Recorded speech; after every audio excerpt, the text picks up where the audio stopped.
Selamat pagi, selamat siang, selamat sore, dan selamat malam bagi para penonton podcast Harpsi pada hari ini. Nah, pada hari ini kita akan membahas tentang topik-topik trending nih yang lagi banyak banget dibahas di sosial media dan juga kejadian-kejadian sosial yang terjadi di sekitar kita. Salah satunya tentang yang paling fenomena yang paling booming kali ini tentang pelecehan terhadap anak dan juga kekerasan terhadap anak-anak. Tapi apakah keduanya itu merupakan kategori dalam pedofilia? Kita akan membahasnya lebih lanjut. Nah, sebelumnya kita di sini sudah kedatangan teman kita nih, Verena Bule. Silahkan nih Verena menyapa teman-teman dulu di sini dan memperkenalkan dirinya. Halo teman-teman, perkenalkan nama saya Verena Bule. Saya mahasiswa semester 3 program studi S1 Psikologi Universitas Merdeka Malang. Oke, baik Verena, terima kasih banyak atas kesempatan dan waktunya udah bisa bergabung di podcast Hapsi kali ini.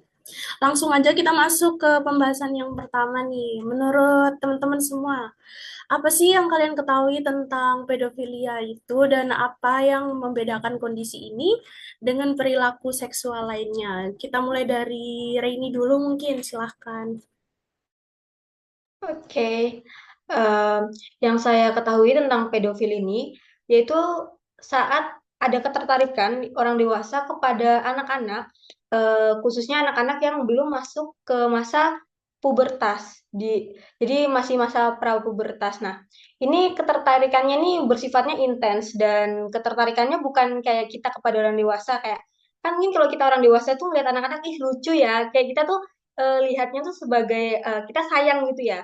Kalau ini tuh lebih ketertarikan secara seksual yang harusnya ya orang dewasa kalau tertarik secara seksual kan pada orang-orang yang mungkin umurnya itu tidak jauh ya dari orang dewasa ini. Seperti itu yang saya tahu tentang pedofilia. Oke, terima kasih Reini. Jadi menurut Reini itu pedofilia itu salah satu ketertarikan lah ya. Eh, Kemudian selanjutnya, Verena, silahkan menurut kamu apa sih yang kamu ketahui tentang pedofilia itu dan apa sih yang membedakan kondisi ini dengan perilaku seksual lainnya? Baik, sepertinya pedofilia ini nih mungkin kalau di garis besar secara apa yang kita tahu itu tuh pedofilia mungkin sejenis gangguan yang ada atau dialami oleh orang dewasa di mana dia tuh mempunyai ketertarikan yang lebih seperti yang dikatakan Reini tadi. Dia mempunyai ketertarikan ini nih mungkin dalam arti hasrat seksual yang melebihi batas normal, fokusnya itu kepada anak-anak gitu. Jadi mungkin apa yang membedakan pedofilia dengan apa ya, gangguan seksual yang lain mungkin karena pedofilia itu ketika seorang mengalami pedofilia mungkin dia fokusnya lebih ke anak-anak yang umurnya itu di masa-masa pubertas. Jadi seperti itu dari saya. Oke, terima kasih banyak Verena atas pendapatnya. Kita lanjut ke Kak Dea nih. Gimana nih menurut Kak Dea mengenai apa sih yang Kak Dea ketahui tentang pedofilia dan apa yang membedakan kondisi ini dengan perilaku seks lainnya?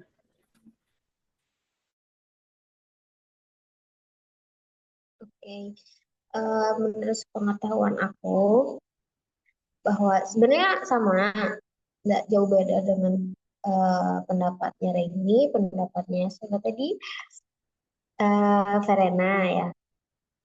Nah, pedofili itu masuknya ke gangguan mental, ditandai dengan ketertarikan seksual yang konsisten terhadap anak-anak di prapubertas. Jadi biasanya prapubertas itu sasarannya di bawah di bawah usia 13 tahun. Nah, perbedaan perilaku seksual lain karena perbedaannya dengan perilaku seksual lainnya itu karena orientasinya bersifat patologis. Jadi melibatkan ketertarikan pada individu yang belum matang secara seksual, yang seringkali ya melanggar norma sosial, ya moral dan hukum pastinya.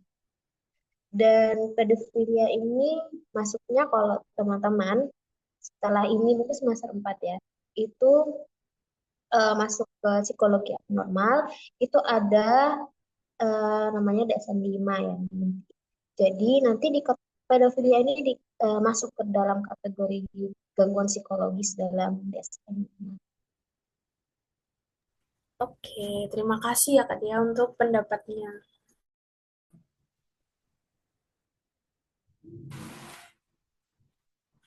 Nah, untuk pertanyaan selanjutnya nih, kita kan semuanya di sini dari Fakultas Psikologi ya, yang bisa dibilang cukup mengerti lah mengenai fenomena-fenomena psikologis. Nah, menurut kalian, eh, mengapa pedofilia ini dianggap sebagai gangguan psikologis dan bukan hanya perilaku yang tidak biasa nih menurut kalian? Boleh dari Kak Dea dulu, silahkan. Pertanyaannya mengapa pedofilia dianggap sebagai gangguan psikologis dan bukan hanya perilaku yang tidak biasa. Sekali lagi, itu tadi kan sudah dikategorikan di DSM-5 sebagai gangguan psikologis atau gangguan mental ya. Sudah berarti itu perilaku yang tidak biasa. Nah, sudah dianggap jadi gangguan. Nah, karena DSM-5 itu memenuhi kriteria gangguan mental, nah itu menyebabkan penderitaan pribadi atau mengarah pada tindakan yang merugikan orang lain atau korban. Salah satunya adalah pelecehan anak. Ya, korbannya berarti anak-anak. Jadi gangguan ini bukan sekedar timpang dari norma sosial, tapi berkaitan dengan pola pikir juga dan perilaku abnormal yang cenderung bahaya. Oke. Baik, terima kasih Kak Dea. Selanjutnya, Verena mungkin pendapatnya silakan. Apa sih yang menurut Verena ya, pedofilia ini kenapa dianggap sebagai gangguan psikologis dan bukan hanya perilaku yang tidak biasa? Baik, menurut saya, kenapa pedofilia itu dianggap sebagai gangguan psikologis dan dikategorikan bukan perilaku yang tidak biasa? Karena seperti apa yang kita tahu, pedofilia itu tentunya memberikan dampak yang berkaitan dengan mental. Nah, ketika sesuatu yang berkaitan dengan mental itu ada kaitannya dengan psikologis. Itu yang kita tahu bahwa ilmu psikologis itu mempelajari tentang perilaku dan mental. Jadi, gangguan-gangguan yang berkaitan dengan mental atau mungkin dampaknya ke trauma itu kan masih mental ya, berkaitan dengan mental. Jadi itu termasuk dalam gangguan psikologis. Kurang lebih seperti itu. Oke, terima kasih Verena untuk pendapatnya. Terakhir nih Reini, gimana sih pendapat kamu? Kenapa pedofilia itu dianggap sebagai gangguan psikologis dan bukan perilaku yang tidak biasa? Baik, sebagaimana yang kita tahu ya, kalau pedofil itu seperti yang jelasin kan ya, kalau pedofil itu sebenarnya masuk ya di pedoman kita yang kita ada sebagai mahasiswa psikologi bahwa pedofil itu emang sudah masuk ke dalam gangguan, hanya bukan sesuatu yang kita anggap remeh karena sebagai yang kita tahu pedofil itu bisa berbahaya bukan hanya untuk penderitanya tapi juga bisa merugikan orang lain. Kita juga harus eh, membuka mata sama hal-hal yang disebabkan oleh pedofilia ini karena orang yang mengalami pedofilia pasti ia akan mendapatkan stigma buruk dari masyarakat dan kita melihat dari sisi korbannya kemungkinan pedofilia ini bisa saja menyebabkan hal yang tidak diinginkan kepada anak-anak dan jatuhnya kan akan melibatkan orang lain sebagai korban jadi mungkin hal tersebut yang membuat pedofilia ini emang termasuknya di gangguan psikologis itu sih. Oke, terima kasih banyak buat pendapat teman-teman nih. Nah, jadi kan memang pedofilia ini bukan perilaku yang wajar ya teman-teman dan menjadi suatu ketakutan tersendiri bagi anak-anak mengenai pedofilia ini. Nah, terus pertanyaan selanjutnya nih, kira-kira menurut teman-teman nih, dari pandangan teman-teman, apakah pedofilia dengan pelecehan seksual pada anak atau kekerasan seksual pada anak itu sama atau berbeda? Mulai dari Verena dulu mungkin, silahkan. Apakah pedofilia itu sama dengan kekerasan seksual atau tidak? Sebenarnya ada beberapa mungkin yang beberapa tindakan atau perilaku yang menunjukkan sama, mungkin dengan pelecehan seksual, yang memang mungkin tidak selalu berupa tindakan gitu. Tetapi pedofilia ini nih lebih fokus untuk anak-anak. Maksudnya pelecehan yang dibuat oleh orang tua ini dia lebih fokus, lebih tertuju kepada anak-anak. Nah, ketika pelecehan seksual itu terjadi sesama antara orang dewasa, itu tidak bisa dinamakan pedofilia. Mungkin itu yang membedakan antara pedofilia dengan pelecehan seksual lain. Oke, terima kasih Verena. Selanjutnya, Reini, silahkan Reini pendapatnya mengenai menurut kamu apakah pedofilia sama kekerasan seksual pada anak itu sama? Hmm, menurut saya sendiri, pedofilia dan pelecehan seksual itu adalah sesuatu yang berbeda, namun bisa saja berkaitan. Karena seperti ini, kalau kita yang udah kita bahas sebelumnya, kalau pedofilia itu suatu gangguan psikologis jatuhnya ya. Dan sedangkan pelecehan seksual adalah tindakan, bentuk tindakan. Nah, jadi apa saya bisa bilang saling berkaitan? Karena pedofilia ini bisa saja menyebabkan orang melakukan pelecehan seksual kepada anak-anak, tapi terkhusus seperti yang dibilang Fernanda tadi, dia terkhusus pada anak-anak. Sedangkan pelecehan seksual sendiri, kita tahu tindakan itu adalah sesuatu tindakan yang bisa terjadi mungkin sama sesama orang dewasa mungkin ya. Nah, sedangkan pelecehan seksual ini kan macamnya juga banyak. Catcalling juga termasuk pelecehan seksual verbal.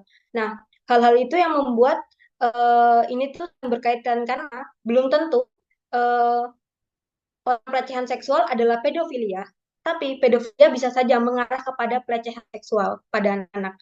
Seperti itu. Makanya saya bilang pedofilia dengan pelecehan seksual ini bisa kaitan gitu. Oke, terima kasih Reini. Selanjutnya, Kak Dea, gimana nih menurut Kak Dea? Apakah pedofilia dan eh, pelecehan seksual pada anak itu sama atau berbeda? Sebenarnya yang dijelaskan sama Raini itu sudah benar.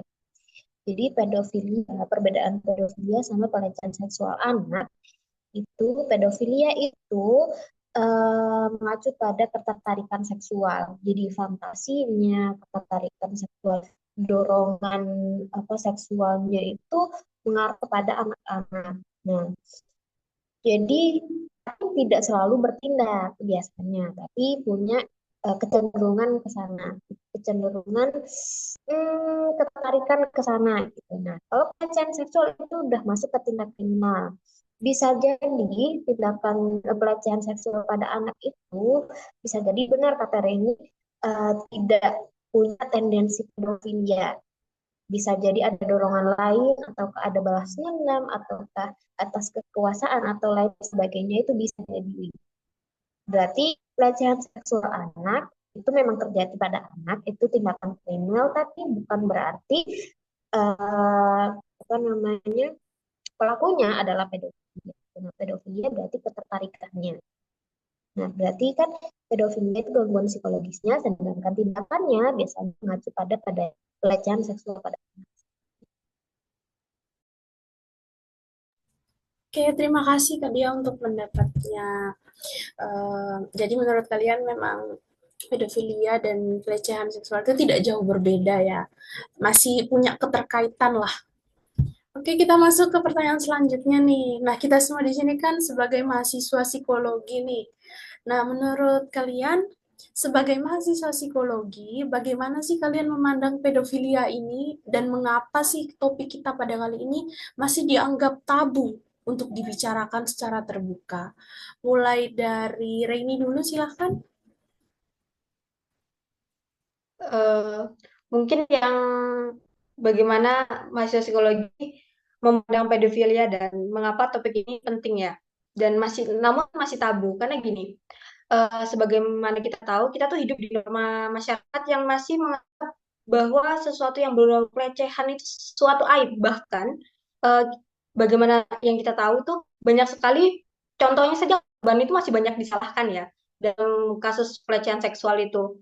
Nah, jadi hal-hal seperti ini yang membuat seperti ini tuh tabu untuk dibicarakan. Padahal kalau kita eh, buka mata kepada kasus-kasus yang sudah terjadi itu sebenarnya banyak sekali ya kasus-kasus seperti ini yang akhirnya itu membuat pedofilia ini semakin marah karena tidak jarang sekali dibicarakan. Mungkin kita lebih berfokus pada pelecehan yang dilakukan orang dewasa sesama orang dewasa, tapi kita kadang-kadang lupa bahwa pelecehan itu bisa jadi alami oleh anak-anak gitu. Mungkin orang-orang bisa bicara, oh dia tuh ada ya mungkin ya oknum yang berbicara, oh dia tuh dilecehkan karena bajunya terbuka. Walaupun sebenarnya ya tidak ada konteks yang seperti itu ya. Tapi apa sih anak-anak yang masih ibaratnya masih polos, mereka tuh nggak tahu apa-apa soal seperti ini tuh mereka juga bisa sekali jadi korban pelecehan. Dan menurut saya sebagai mahasiswa psikologi yang kita ini sudah seenggaknya kita udah tahu ya kalau pedofilia ini sebagai gangguan ya, gangguan psikologis.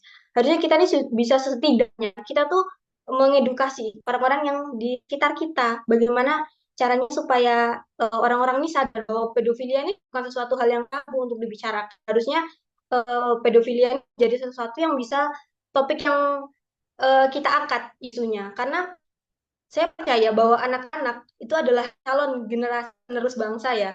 Sehingga kita tuh harus menjaga banget dari hal-hal seperti ini karena tentunya pengalaman-pengalaman buruk itu bisa berpengaruh besar sama anak-anak itu masa depan. Kita sering mendengar sekali bahwa pelaku-pelaku pelecehan seksual ini kayak pedofilia itu adalah orang-orang yang pernah mengalami. Namun karena dulu dia saat mengalami orang-orang di sekitarnya itu membiarkan, istilahnya membiarkan atau tidak aware sama hal-hal tersebut, akhirnya hal ini kan bisa terulang. Dan kita tentunya nggak mau hal-hal seperti ini tuh terulang lagi di masa depan. Tentunya sebagai mahasiswa psikologi kita setidaknya kita bisa mengajak lah orang-orang di sekitar kita setidaknya untuk lebih aware sama topik tentang pedofilia ini supaya hal-hal seperti ini tuh tidak terjadi di masa yang mendatang. Seperti itu. Oke, terima kasih Reni. Penjelasan Reni saat ini kali ini cukup lengkap banget nih. Nah, mau denger nih juga penjelasan dari Kak Dea. Menurut Kak Dea, gimana sih pandangan Kak Dea mengenai sebagai mahasiswa psikologi memandang mengenai pedofilia ini dan mengapa sih pedofilia ini masih dianggap tabu untuk dibicarakan secara terbuka? Silahkan Kak Dea. Oke, kenapa topik ini masih dianggap tabu ya untuk dibicara tuh? Mungkin kembali lagi kita tuh di negara eh, cenderung ke timur, jadi hal-hal tentang pelecehan seksual, hal-hal tentang ya hal-hal mengarah ke situ itu hal-hal yang tabu dan hal-hal yang tidak senonoh menurut orang-orang, menurut masyarakat di masyarakat kita. Padahal sebenarnya awareness tentang hal-hal kayak gini itu benar-benar harus diterapkan dari kecil. Tapi untungnya di sekolah-sekolah kayaknya sudah diterapkan apa bagian mana yang tidak boleh dipegang oleh anak-anak. Sebenarnya sudah diajarkan ya sebenarnya. Kalau dulu dulu karena mungkin tidak ada yang membahas hal ini, jadi nggak ada awareness tentang pelecehan seksual pada anak atau pedofilia ini. Namun sekarang sudah terbuka kok di apa namanya di TK, di taman kanak-kanak dan sebagainya itu sudah diajari bagian mana yang tidak boleh dipegang dan lain sebagainya. Nah, sebagai anak psikologi, sebenarnya penelitian hal tentang pedofilia itu juga butuh untuk apa namanya, diteliti lebih lanjut. Jadi intervensi yang seperti apa ketika anak itu terkena atau menjadi korban dari pelecehan seksual oleh pedofilia.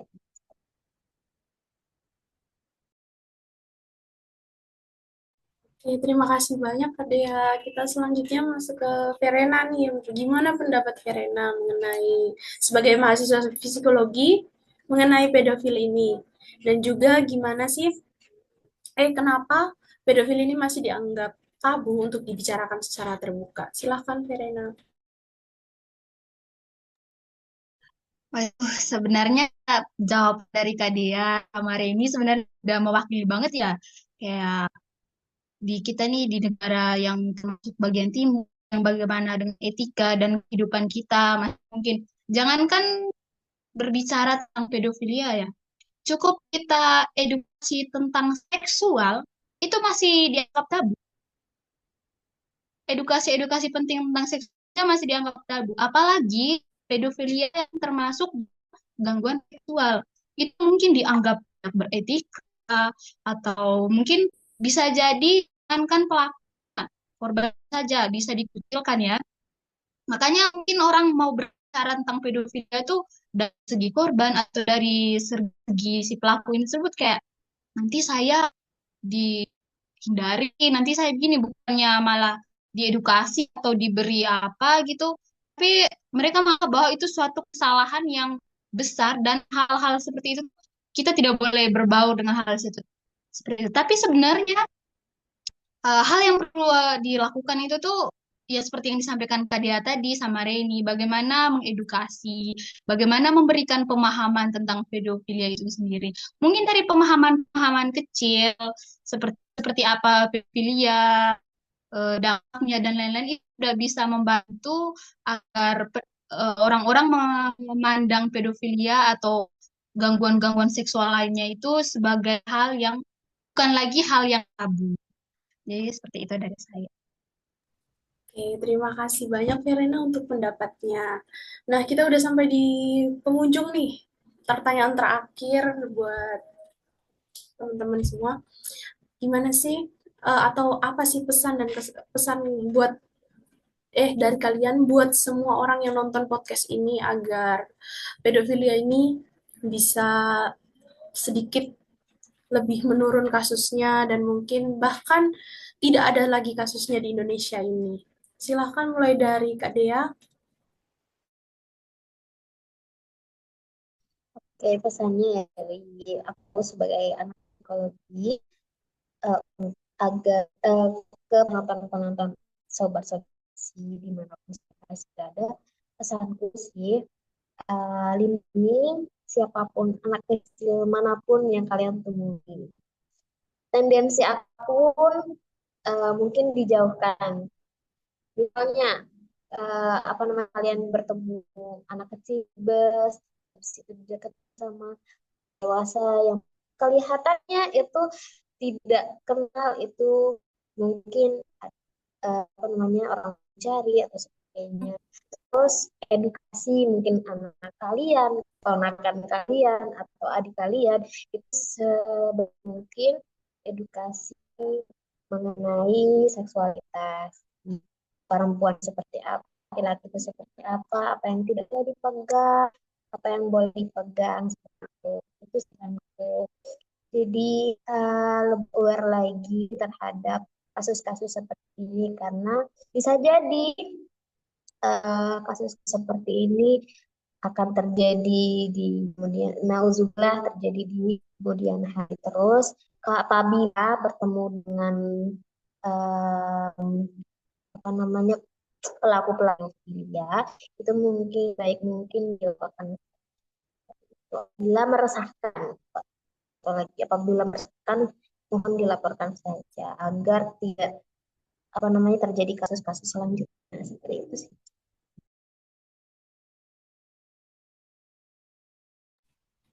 Oke, terima kasih Kak Dea untuk pendapatnya dan pesan-pesannya nih. Selanjutnya mungkin Verena, pesan apa sih yang bisa kamu berikan terhadap penonton-penonton nih biar setidaknya kasus-kasus seperti ini dapat terhindar dari semua yang nonton kali ini. Mungkin untuk teman-teman semuanya yang nanti nonton podcast ini, eh, ayolah kita belajar untuk memahami, bukan menghakimi. Jadi kayak kita nonton podcast ini, teman-teman yang nonton podcast ini mungkin mendapat info dari sumber-sumber lain juga tentang apa itu pedofilia. Kita memahami apa itu sorry, apa itu pedofilia. Kemudian ketika kita memahami itu, tentunya kita berusaha bersikap untuk membagi yang terbaik gitu, kayak memberikan edukasi dari apa yang kita pahami. Sebisa mungkin kita tidak menghakimi apapun. Terus pastinya seperti yang sudah disampaikan Kak Dea ya tadi, mungkin bisa ke anak-anak, pendidikan diberitahu mana-mana batas privasi yang boleh dipegang apa, yang tidak boleh. Jadi khususnya untuk mahasiswa ya, kita memahami apa itu ya, kemudian gangguan seksual dan lain-lain, berusaha sebelum apa ya, kayak kita harus memahami betul-betul apa itu dulu dan jangan menghakimi karena ketika menemukan kasus-kasus seperti itu, menghakimi itu bukan hal yang baik untuk kita lakukan. Itu malah memperburuk keadaan. Terima kasih. Oke, terima kasih Verena. Yang terakhir nih, apa sih pesan-pesan buat teman-teman semua dari Raini biar kasus ini tidak terjadi pada yang nonton podcast kita kali ini? Oke, mungkin ada beberapa ya yang ingin saya sampaikan, terutama untuk teman-teman yang saya bisa nonton ini nanti. Ini kita tuh bisa mencegah seperti yang dibilang Kak Dea atau Verena. Tapi yang saya mau garis bawahi, kalau kita dengan orang-orang kecenderungan seperti itu, jangan pernah sekali-kali kita hakimi. Harusnya kita sudah tahu ya itu hal yang salah. Kita tidak boleh juga mendukung, tapi kita tidak boleh menghakimi. Coba bila kita tentunya orang-orang yang memiliki gangguan seperti ini tuh mereka perlu pendampingan profesional.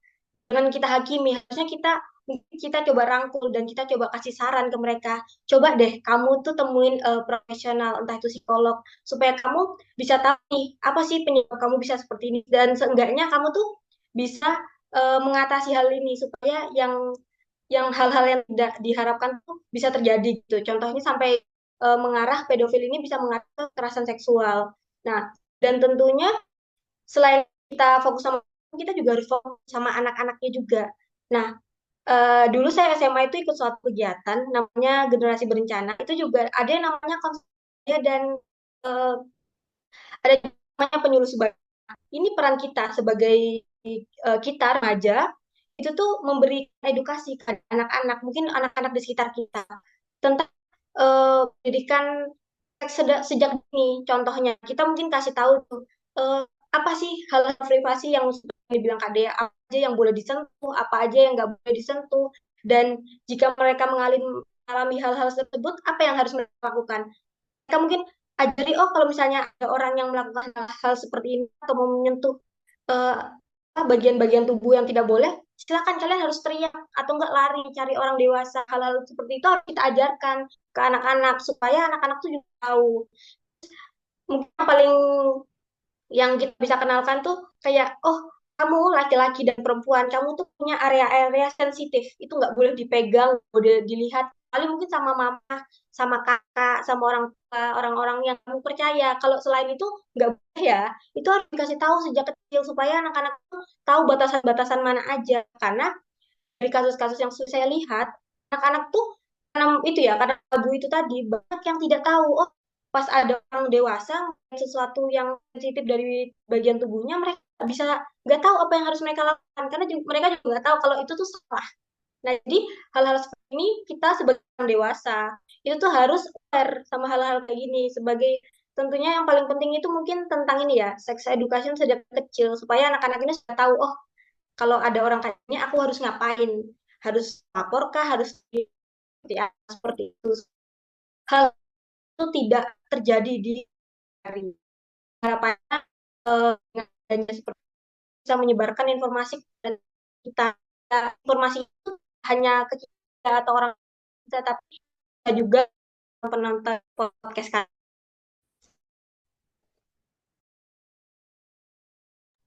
Oke, terima kasih buat pesan-pesan teman-teman semua nih, buat yang nonton podcast kita kali ini. Nah, teman-teman, podcast kita kali ini cukup sampai di sini dulu. Terima kasih buat semua partisipan di podcast ini yang udah memberikan pendapat-pendapat serta pesan-pesannya. Semoga podcast kita kali ini dapat berguna bagi semua yang nonton nih. Terima kasih juga buat Verena yang udah gabung di podcast ini, yang udah memberikan pendapat-pendapatnya yang sungguh luar biasa nih. Semoga semangat ini tidak akan pernah padam dari diri kita masing-masing. Terima kasih untuk semuanya. Assalamualaikum warahmatullahi wabarakatuh.